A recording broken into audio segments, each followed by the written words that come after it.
रुको रुको, तुम इस समय अंदर क्यों जा रहे हो? हैं? मैं जगन को देखने जा रहा हूँ।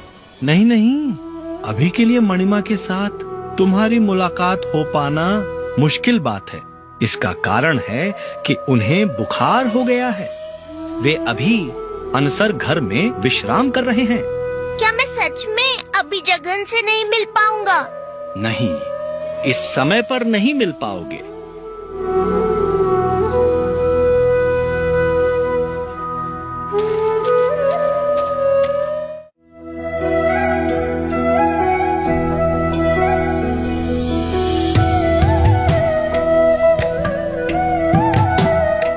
बलराम, तुम्हें क्या हुआ है?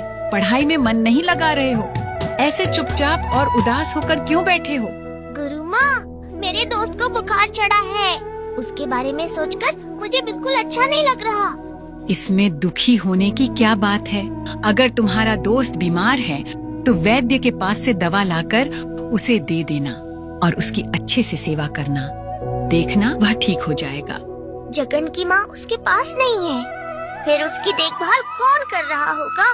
नहीं, मुझे ही जाकर देखना पड़ेगा।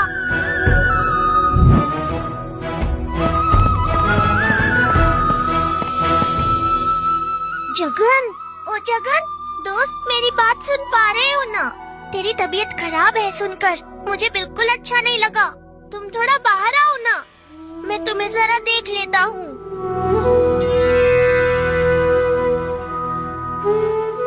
हाँ बलराम, दोस्त, क्या हुआ बताओ? जगन, तू मेरे साथ हमारे घर चल। मैं तुम्हारी पूरी सेवा करूँगा। देखना तुम जल्दी ठीक हो जाओगे। ठीक है बलराम, मुझे थोड़ा सहारा दो। चलो चले।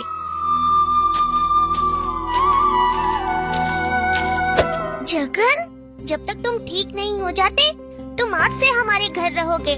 तुम लेटो, मैं वैद्य के पास जाता हूँ और तुम्हारे लिए दवा लेकर आता हूँ। तुम लेटे रहो, ये चद्दर ओढ़ लो।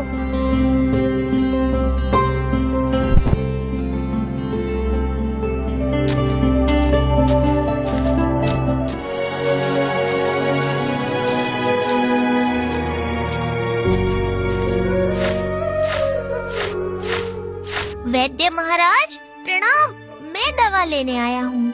अच्छा कहो, किसे क्या हुआ है मुझे बताओ। मेरे दोस्त को बुखार चढ़ा है।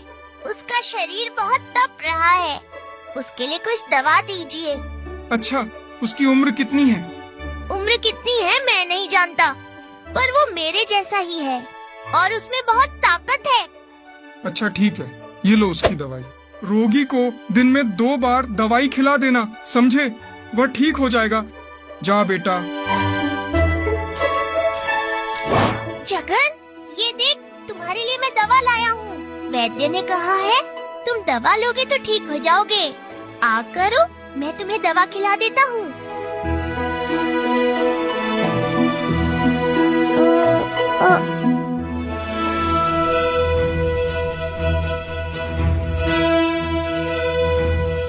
गजपति महाराज की जय हो।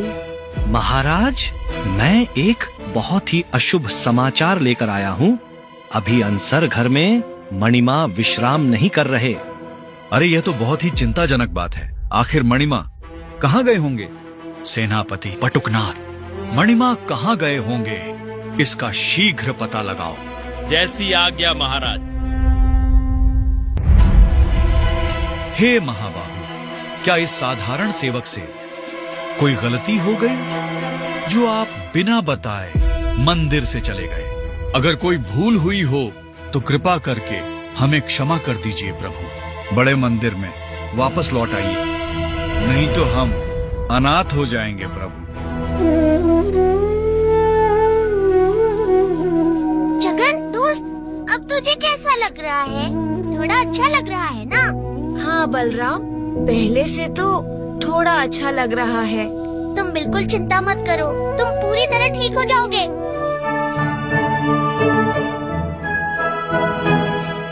अरे कहाँ गए सब? मुझे थोड़ा खाने के लिए दो। हाँ आप बैठिए, मैं अब भी खाना लेकर आती हूँ। अच्छा, अपना बलराम कहाँ गया? क्या वो नहीं खाएगा? हाँ वो खाएगा, आप जरा रुकिए, मैं उसे बुलाती हूँ। बेटा बलराम। ओ बलराम, आकर खाना खा लो। ए बोले रामा, खाना खाई बुआ से। हाँ माँ, मैं आ रहा हूँ। जगन, तुम रुको, मैं जाकर खाना लेकर आता हूँ। हम दोनों साथ बैठकर खाएंगे। अरे आज क्या तुमने दाल खिचड़ी बनाई है? अपने बलराम को दाल खिचड़ी खाना बहुत पसंद है ना, इसलिए आज बनाई है। माँ, मुझे और थोड़ा दो।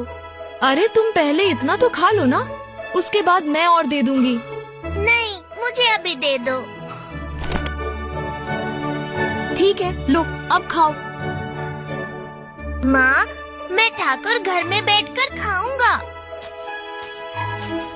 ठाकुर का नाम सुनकर एक बात याद आ गई। बताओ, तुमने सुना या नहीं? हमारे काले ठाकुर बड़े मंदिर से कहीं चले गए हैं। क्या कहा? महाप्रभु मंदिर छोड़कर कहीं चले गए? लेकिन क्यों? इसका कारण किसी को नहीं पता। महाराज इसी बात से परेशान और चिंतित हो रहे हैं। पूरा राज्य इसकी वजह से अशांत हो गया है। हर जगह खोजबीन चल रही है। प्रभु का ऐसे चले जाना कुछ अच्छा नहीं लग रहा। निश्चित ही कुछ अशुभ होने वाला है। अशुभ या शुभ क्या है यह कैसे जाने? प्रभु लीलामय है, उनकी लीला वही जानते हैं। जगन, मैं खाना लेकर आया हूँ, उठो खा लो। नहीं नहीं, मैं उठ नहीं सकता, मुझे बहुत कमजोर लग रहा है।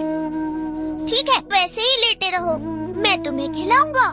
मुझे बिल्कुल भूख नहीं है, तुम खा लो। ऐसे कहोगे तो कैसे चलेगा? तुम्हारी तबीयत अच्छी नहीं है। नहीं खाओगे तो और कमजोर हो जाओगे। सुन मेरे दोस्त, जिद मत करो, खा लो।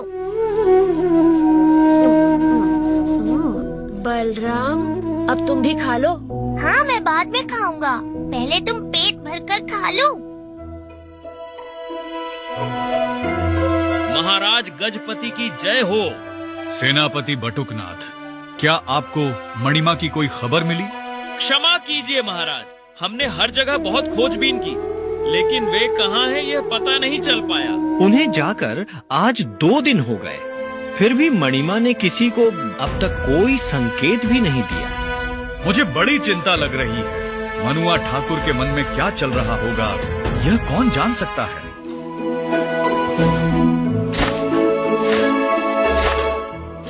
अरे बलराम, ओ बलराम, जरा बाहर तो आओ ना। कहो ना माँ। बलराम, 2 दिन हो गए, तुम ठाकुर घर से बाहर क्यों नहीं आए? वहीं खा रहे हो, वहीं पी रहे हो, वहीं सो रहे हो। तुम्हें क्या हुआ है बेटा? नहीं, बस ऐसे ही।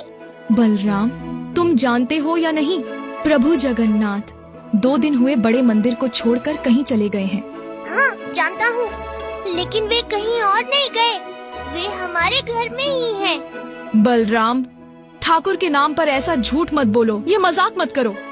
माँ, मैं बिल्कुल झूठ नहीं बोल रहा, सच कह रहा हूँ। जगन हमारे पास, हमारे ठाकुर घर में ही है।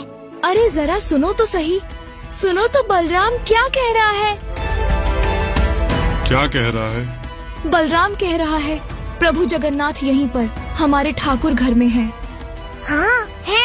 अगर तुम्हें विश्वास नहीं हो रहा तो अपनी आँखों से देखिए। तुम लोग यहीं रुको, मैं पहले जगन की अनुमति ले लूं। अगर वह हाँ कहे तभी देखना। जगन, मेरे माता पिता तुम्हें देखना चाहते हैं, क्या उन्हें बुला लूं? आ जाओ और देखो।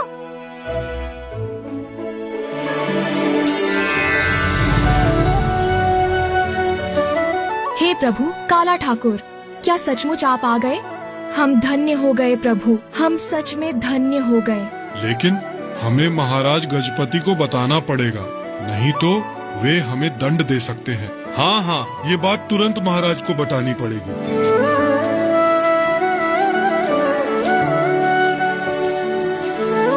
अरे बलराम, हमें बताओ, मणिमा अब क्या कर रहे हैं? जगन अब सो रहा है।